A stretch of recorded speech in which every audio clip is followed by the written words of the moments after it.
먼저 일촉즉발의 중동 정세 소식인데요. 지난 주말이었습니다. 정말 2초 간격으로 수백 발의 정밀 폭격을 해서 헤즈볼라 수장을 제거한 이스라엘. 그런데 예멘의 또 후티 반군에게도 공습을 단행했습니다. 친이란 세력인 이른바 저항의 축에 대한 연쇄 폭격을 하면서 전선을 확대하고 있는 건데요. 만에 하나 이란이 이제 본격적으로 참전을 하면 중동 정세는 정말 걷잡을 수 없이 요동칠 수 있다. 이런 국제사회의 우려가 커지고 있습니다. 네, 말씀하신 것처럼 이스라엘이 지금 하마스, 헤즈볼라에 이어서 이란의 지원을 받고 있는 그러니까 친이란 무장 세력인 이 예멘 반군 후티에 대한 지금 공격을 이렇게 확산하고 있는 건데요. 이스라엘 공군기 수십 대가 약 1,800km를 날아서 이 현지 시간으로 어제 예멘 반군 후티의 근거지에 대규모 공습을 가했습니다. 이 레바논 무장정파 헤즈볼라의 수장인 하산 나스랄라를 폭격으로 살해한 지 이틀 만이었는데요. 이스라엘은 이어서 오늘은요, 이 지난해 10월 헤즈볼라와의 분쟁 발발 이후 처음으로 레바논의 수도 베이루트의 도심도 공습했습니다. 로이터 통신에 따르면 팔레스타인 해방기구 피에로 계열의 강경파인 팔레스타인 인민해방전선 지도부 3명이 이번 공습으로 숨졌습니다. 앞서 이 후티 보건부는요, 이스라엘의 공습으로 예멘에서 어린이를 포함해서 5명이 숨지고 45명이 다쳤다 이렇게 밝혔습니다. 이스라엘이 이 하마스, 헤즈볼라, 예멘 반군과 동시에 이 전쟁을 벌이는 즉 3년 전에 이 자신감을 드러내는 이유를 두고서 이른바 이 저항의 축 배후인 이란의 반응을 끌어내기 위한 전략이다라는 분석이 나오는데요. 네타냐후 이스라엘 총리는 앞서서 헤즈볼라를 지원한 이란을 향해서 이란이나 중동 어디도 이스라엘의 팔이 닿지 않는 곳은 없다 이러며 이 경고의 메시지를 보낸 바 있습니다. 이 관련 영상 잠시 보시겠습니다. מי שיכה בנו, אנחנו נכה בו. אין מקום באיראן או במזרח התיכון שהזרוע הארוכה של ישראל לא תגיע אליו. جبهه مقاومت بر پیکر فرسوده و رو به زوال رژیم صهیونی به حول و قوه الهی کوبنده تر خواهد شد.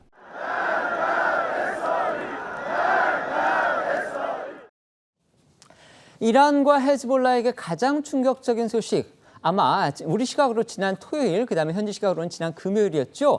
지하 벙커에 숨어있던 헤즈볼라의 최고 지도자인 하산 나스랄라가 이스라엘 전투기가 투하한 폭탄에 목숨을 잃은 것이었을 겁니다. 이스라엘은 헤즈볼라로서는 최고 기밀인 나스랄라의 소재를 정확히 알아내는 정보력, 또 그를 핀셋 제거하는 정밀 폭격 능력을 다시 한번 세계에 과시하면서 친이란 세력들을 공포에 몰아넣은 건데요. 오늘 외신들은 헤즈볼라가 나스랄라의 시신을 수습했다 이렇게 전했습니다. 네, 헤즈볼라의 나스랄라 사망 발표 약 20시간 만에 로이터 통신과 CNN이 보도한 내용인데요. 관련 소식통은 CNN에 나스랄라의 시신에 직접적인 부상이 하나도 없었다고 강조했고요. 나스랄라의 사망 원인은 폭발로 발생한 힘에 의한 둔기 외상이라고 설명했습니다. 나스랄라는 92년부터 32년 동안 헤즈볼라의 1인자로 헤즈볼라의 상징과도 같은 존재로 여겨져 왔는데요. 그의 후임에는 이란 수뇌부와 밀착 관계로 알려진 인물이자 나스랄라의 사촌인 하심 사피에딘이 임명됐습니다.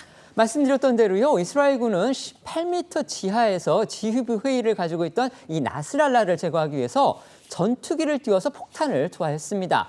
벙커버스터, 이건 미국산이죠. 이 벙커버스터라고 불리는 개당 1톤에 가까운 초대형 폭탄을 그것도 무려 100여 개를 2초 간격으로 퍼부었다고 합니다. 네, 현지 시각으로 지난 27일 이스라엘군은요, 레바논 수도 베이루트 남부 외곽 다이에 있는 헤즈볼라 중앙본부를 겨냥해 미국에 제공한 대형 벙커버스터 폭탄을 투하를 했는데요. 무게 약 900kg의 초대형 폭탄 벙커버스터는 목표물에 도달한 뒤에도 내부로 파고들어 폭발하는 그런 방식으로 2m 두께 콘크리트 벽도 뚫을 수가 있어서 이 지하 벙커 같은 구조물을 파괴하는 데 쓰입니다. 이스라엘군은 지하 18m에 위치한 헤즈볼라 본부를 폭격하기 위해 폭탄 100여 개가량을 사용했고 이 전투기가 2초 간격으로 정확하게 투하한 걸로도 알려졌는데요. 이로 인해 헤즈볼라 수장 나스랄라와 지휘부가 회동하던 건물 그야말로 초토화됐습니다. 관련 목소리 듣고 오겠습니다. היא יצאה בזמן הנכון בצורה מאוד חדה, ואנחנו עכשיו עוברים להכין בצורה מאוד חדה גם את הדברים הבאים. The Israeli military frequently using those 2,000-pound bombs to strike deep underground beneath residential buildings.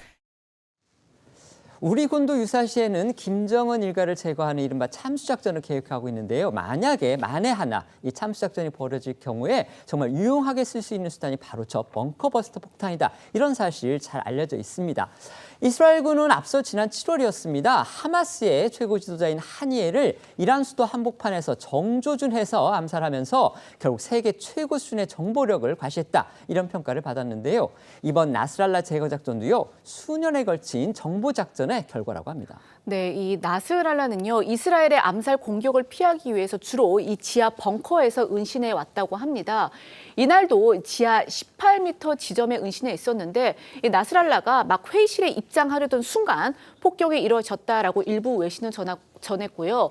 또 다른 외신은 좀 더 다르게 전했는데 이 이스라엘 당국자를 인용해서 나스랄라가 이 네타냐후 총리의 유엔 연설을 보던 중에, 그러니까 회의실에서 유엔 연설을 보던 중에 당한 것으로 추정된다라고 보도를 했습니다. 이 당국자는 이 네타냐후의 유엔 연설은 나스랄라로 하여금 적어도 이스라엘군이 네타냐후 총리가 해외에 있을 때 이 과감한 공격을 벌이지는 않을 것이다라고 믿게 만들기 위한 주의 분산용 계획이었다라고 말했습니다. 또 이 나스랄라의 신변 정보를 이란 측에서, 즉 이 헤즈볼라 입장에서는 내부 첩자가 이스라엘에 줬다라는 이야기도 일부 외신을 통해 나왔습니다. 이번 이스라엘 작전과 관련해 폭탄을 투하한 이스라엘 조종사들은 당일 폭격 30초 전까지도 자신이 폭탄을 투하하는 대상이 나스랄라인지 몰랐다고 하는데요. 이는 마지막 결정적인 순간에 무선 통신을 통해 정보가 새어나갈 것을 방지하기 위함이라고 합니다. 또 100여 개의 초대형 폭탄을 투하하는 순서와 개수, 각도 모두 치밀하게 계산이 돼 있다고 하는데요. 이는 이스라엘의 뛰어난 정밀 타격력을 가늠케 합니다. 관련해서 전문가 목소리 듣고 오시겠습니다. 마지막 순간, 결정적인 순간에 한 30초 남겨놓고 목표물이 누군지를 알려주죠. 무선 통신이 새어나갈 수도 있잖아요. 우리가 그냥 잘 모를 때는 그냥 8대의 비행기가 가서 폭탄을 그냥 집어 던지고 그냥 오는 거 아니냐. 그게 아니랍니다. 어느 폭탄이 먼저 들어가야 되고 그다음에 두 번째 폭탄이 그다음에 따라서 들어가야 되고 어느 각도에서 몇 개가 들어가야 되고 어느 시점에서 들어가야 되는 게 모두가 다 정해져 있대요. 이스라엘 군 그리고 정보기관들은 현재 이 헤즈볼라의 통신망에 침투해 있고요. 또 조직의 지도부를 실시간으로 추적하는 시스템까지 구축한 것으로 알려져 있습니다. 무려 18년 동안 이런 식으로 축적해온 정보력 그리고 첨단 기술 덕분에 이 헤즈볼라 최고 지도부의 4명을 모두 제거한 상태입니다. 네, 말씀드린 대로 이스라엘은 앞서 지난 7월 이란 대통령 취임식 참석차 수도 테헤란을 방문한 하마스 최고 정치 지도자 이스마일 하니에 역시 원격 폭발물로 암살한 바 있는데요. 이어 지난 27일까지 나스랄라를 비롯해서 헤즈볼라 최고 지도부 4명을 다 제거를 했습니다. 이에 앞서 이스라엘은 레바논 전역에서 이 헤즈볼라에 보급된 무선 호출기, 무전기를 동시다발적으로 원격 폭파시키는 이 초유의 작전도 단행한 걸로 추정이 되죠. 이런 상황을 두고서 이스라엘이 정보전에서 승리했다 이런 평가를 받고 있는데요. 국내 한 중동 전문가는 헤즈볼라는 지휘부가 거의 사라졌고 역사상 초유의 괴멸 수준으로 당했다고 평가를 하면서 앞서 삐삐폭탄 사건을 계기로 이스라엘이 헤즈볼라에 대해 전체 괴멸 전략 쪽으로 전략을 수정했다고 분석했습니다. 전문가 목소리 들어보겠습니다. 이 국면에서 잘 버티면 재건될 수 있는데 현재로서는 대단히 역사상 초유의 거의 괴멸 수준으로 당했다. 그래서 상당히 지금 보복 공격도 체계적이지 못하고 그냥 산발적으로 쏘고 있고요. 삐삐 폭탄을 계기로 이스라엘이 헤즈볼라에 대한 전략이 바뀌었어요. 전체 괴멸적으로 한 거죠. 더 이상의 잽은 없고 여기에서 우리는 네가 죽든지 내가 죽든지 단판을 짓자. 이스라엘과 중동 국가를 중재할 수 있는 거의 유일한 국가 바로 미국이었죠. 그런데 지금 폭주나 마찬가지인 이스라엘의 전면 공격 상황을 두고서 결국 미국의 영향력이 전혀 발휘되지 않고 있는 거 아니냐 이런 또 시각이 많습니다. 이스라엘 네타냐후 총리가 미국 바이든 대통령을 패싱하고 그러니까 미국 측에 사전에 알리지 않고서 헤즈볼라 수장 암살 같은 이런 독자적 행보를 보이고 있다. 이런 외신 보도도 나오고 있습니다. 네, 먼저 이 바이든 대통령은요 그제 성명을 통해서 이 나스랄라 살해는 정의로운 조치라며 이 스스로를 방어할 권리를 전적으로 지지한다. 이렇게 일단 공식적으로는 이스라엘을 옹호하는 입장을 보였습니다. 그러면서도 이 궁극적으로 우리의 목표는, 그러니까 미국의 목표는 이 외교적 수단을 통해서 중동에서의 갈등을 완화하는 것이다 라면서 이스라엘을 압박하는 모양새를 취했는데요. 이 관련해 뉴욕타임스와 워싱턴 포스트 등 이 복수의 외신에 따르면요. 이스라엘이 이 나스랄라 제거 작전에 대해서 미국에 사전에 알리지 않았다. 이렇게 미국 당국자들이 밝혔습니다. 또 이스라엘이 이 사전 통보 없이 이를 벌인 뒤에 미국에게 이란의 개입을 막아달라면서 뒤처리까지 부탁했다라는 외신 보도도 나왔는데, 그렇다면 이게 뭐 미국의 체면을 구긴 것인가, 미국 패싱이 아닌가, 이런 논란에 대해서 일각에서는 이스라엘 입장에서 봤을 때 이 바이든 대통령이 차기 대선에 나가지 않기 때문에 미국의 권력이 사실상 공백 상태인데다가 이 유대인 자금이 필요한 미 대선 기간 동안의 타이밍을 노렸다, 이런 분석이 나오고 있습니다.